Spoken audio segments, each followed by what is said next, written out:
Hello everyone, it's Arthur back with another Raiders video. In this video, first of all, I'm in someone else's car because of other recording limitations, I'll just say. So I'm in the garage right now. I'm in a car recording this. But in this video, I'll be giving a Raiders Vikings game recap from preseason week 1. So let's get into it. I'm gonna start this recap out on defense as opposed to offense for my other videos. First thing first, on defense, the Raiders' run defense was really bad. They allowed 5.7 yards per carry in this game. Vikings running backs were doing pretty much anything they wanted. It started really in the second quarter and went till the end of the game, or maybe the third quarter, because they started passing more in the fourth quarter. They were down by a couple of possessions. But the Raiders' defensive tackle room was really bad. Even though you can say the starters weren't playing, for example, Bilal Nichols, Jonathan Hagan will probably be the starters. They got activated from the PUP list. Even though you could say that, and I would agree, you can also still say that the players playing on that field on Sunday were also the depth pieces. And if the depth pieces were looking bad, then that's clearly not good, because Bilal Nichols, Jonathan Hagan won't be playing every single snap in the regular season, and they also might get hurt, as they already did, and we're on the PUP list. So you need these guys to step up. I was kind of saying maybe they should cut Vernon Butler after this game, but I was like, I don't know if they should. I was like, I don't know if they will. Maybe they should. I already thought Vernon Butler was a not good player already, and went ahead and cut him. So I was of course not happy to see a player get cut, but it was kind of a move that had to happen. Besides that, Farrell and Butler, Farrell Jr., the rookie from LSU, and Matthew Butler didn't play until the second half. Same in the Hall of Fame game. I don't think that's speaking much negatives. I don't think it's saying, oh, they're not very good, or the team's not very confident in them. I don't think that's what it's saying. But none of those guys really did anything to stop the run anyway. Then Kyle Peko, Andrew Billings, the other guy, Tyler Lancaster, the other guys in the rotation that just weren't really being effective in this game. Kyle Peko had a pass batted down. Andrew Billings had a really good run stop play in the red zone. But besides that, the defensive tackle room is not looking good, and I think they need to do something drastic there. I think defensive tackle just became the biggest need on the Raiders team, actually, in my opinion. After, just looking at the past couple of weeks, basically since training camp started, actually, we'll say the almost past month. The Raiders' third down defense looked very good. I'm not sure if the stat held up to the end of the game, but the Vikings did not convert a third down until very late in the game. I'm not sure if they even did in this game, because I didn't get the updated stat on screen. But the third down defense was really good anyway, so that's good to see. And also the red zone defense was pretty good also. I'm pretty sure the Vikings had a 1st and goal at the 1, and the Raiders got 3 straight stops, and 1st and goal, the Vikings kicked the field goal. The Raiders last year ranked 32nd last in the league in red zone defense, so it's good to see them having some red zone success on defense in this game. And then the passing game, the secondary was not as good as I thought they were in the Hall of Fame game. Chris Jones was not very good. Bryce Cosby was not better than he was in the Hall of Fame game, and he got beat for a touchdown. Amik Robertson, I don't think played much, but he did play as opposed to the Hall of Fame game. Darius Phillips hardly played as well. Nate Hobbs, I don't think played. Sam Webb did play pretty much most of the game, and he played well.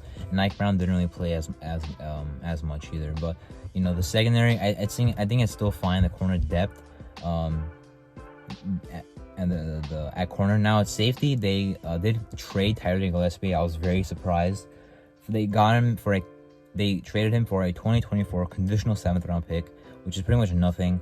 Even though you can say, well, it's not a player that this staff drafted, even though you can still say that, and I understand that, it was still unfortunate that a player you drafted 1 year ago, who only played 1 year for you, was now traded and off the team. But also the fact that, I feel like they kind of wasted him, even though there are a lot of safeties on this roster, and I was already thinking, what are they going to do with Gillespie? I don't think Isaiah Palomao, UDFA from USC, or Quintero Cole, UDFA from somewhere in the country, I don't think those guys have really been amazing enough to get Gillespie out of here. I do really like Roger Teamer, but and Matthias Farley has looked good in both preseason games on special teams, and some good plays on defense, but I don't think it was a good trade at all. But the safeties are fine. Abram Merrick did both play in his game also, but very limited, obviously, for safety reasons, and that's a good reason. Linebacker, Jayon Brown did play, not much. Denzel Perryman didn't play. Devon Diablo, I don't believe he did. I don't believe he did play. Darius Butler played a lot. Luke Matterson played a lot. I'm kind of gaining more like respect for Luke Matterson. I thought he was. I was kind of like shrugging him off as like some camp body UDFA guy, but now he actually might make the 53-man roster. Maybe, I mean, at worst, practice squad is what it's looking like right now. Curtis Bolden, I don't think will make the roster, but Darius Butler, Luke Matterson, with Kenny Young getting cut, which is a move that surprised me a lot. They had no reason to cut him. They already cut their 5 players, as we'll get into later. But they cut, I'm sorry, they cut Kenny Young. Yeah, they cut Kenny Young, and I don't think there's a reason to. They already have 2 UDFA linebackers who haven't looked amazing. I mean, they're UDFAs anyway, and now they're cutting him, Kenny Young, that is, and now there's pretty much only 3 reliable guys at inside linebacker on this team. So I do not like that move. At the defensive end spot, Farrell missed another game. Kuntz played well. Gary Green, I thought, played actually pretty well again, but unfortunately got cut. And then they did sign Jordan Jenkins, edge rusher. Last year was on the Texans, had 3 sacks last year, 25.5 career sacks. So I really like that pickup. I heard he got cut by the Texans. I did hear someone mention, what if the Raiders sign him, and now they signed him. He's an upgrade for Gary Green. Now it makes more sense if they cut Gary Green. So I'll definitely take that upgrade, and happy they did something. They did something in free agency. On offense, the running game did not look as smooth. Brandon Bolden did not play again. Amir Abdullah did not play. Brim Brown did play in this game. He played I'm not gonna say pretty well. Had the most yards, most carries. He had a touchdown. He had a fumble. He kind of hogged the touchdown from, I forgot who it was. Maybe it was Austin Walter, who had a pretty good drive for the Raiders, but then they put Brim Brown on their other one at third and goal, and then he ran it in for a touchdown. He had a nice game.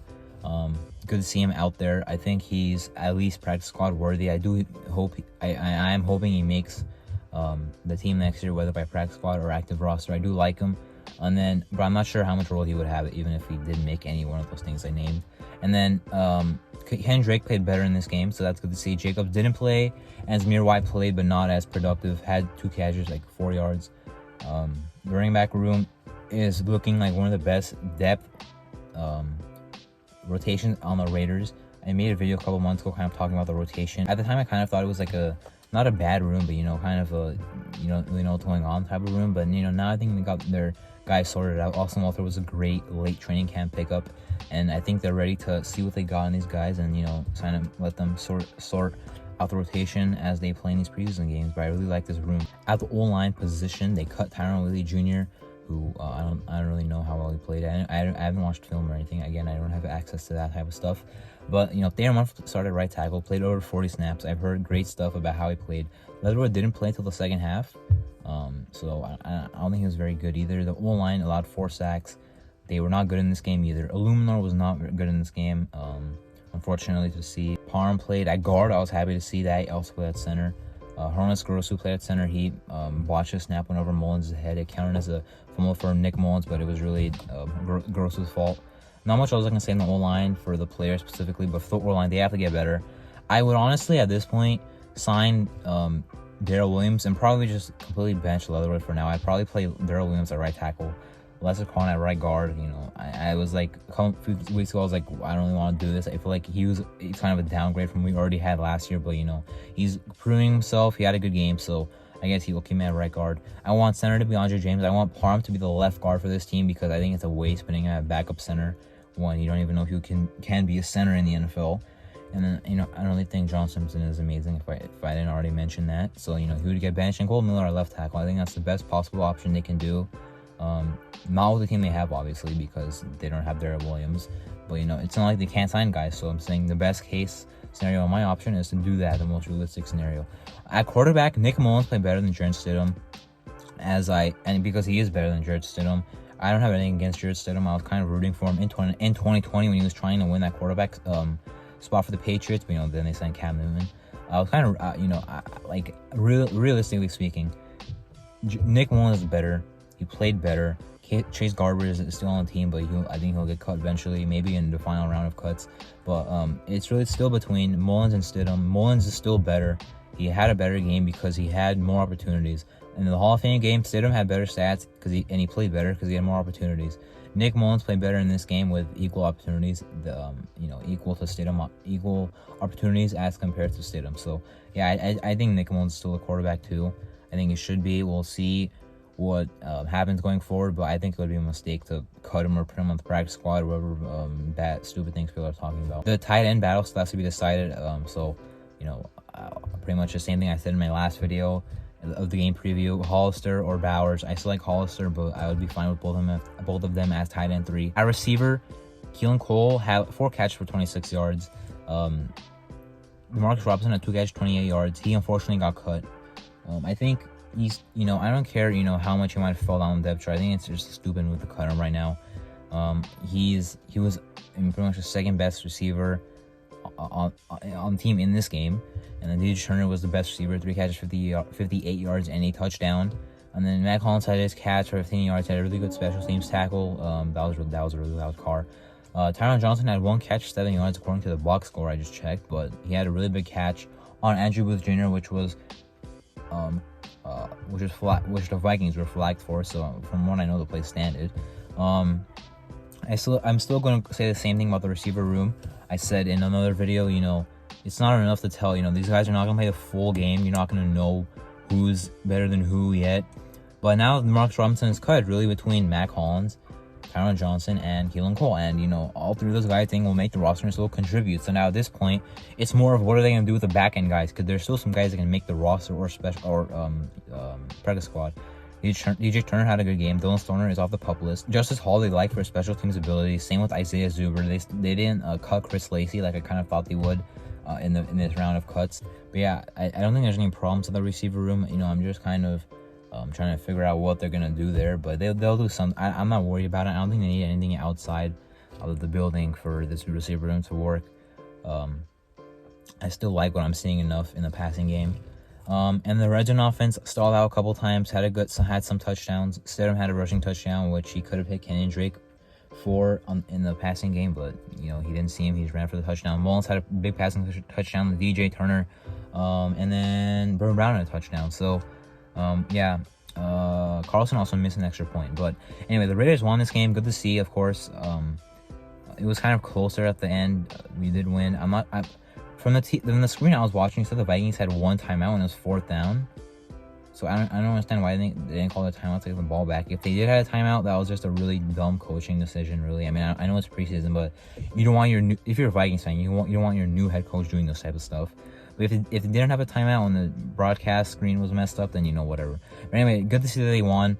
Some flaws still have to be fixed. Some things I saw in this game I didn't really think would be a problem or be good. Like, for example, I didn't think their red zone defense would be good. I didn't think their run defense would be bad. But anyway, that was my game recap of the Raiders Vikings preseason week 1 game.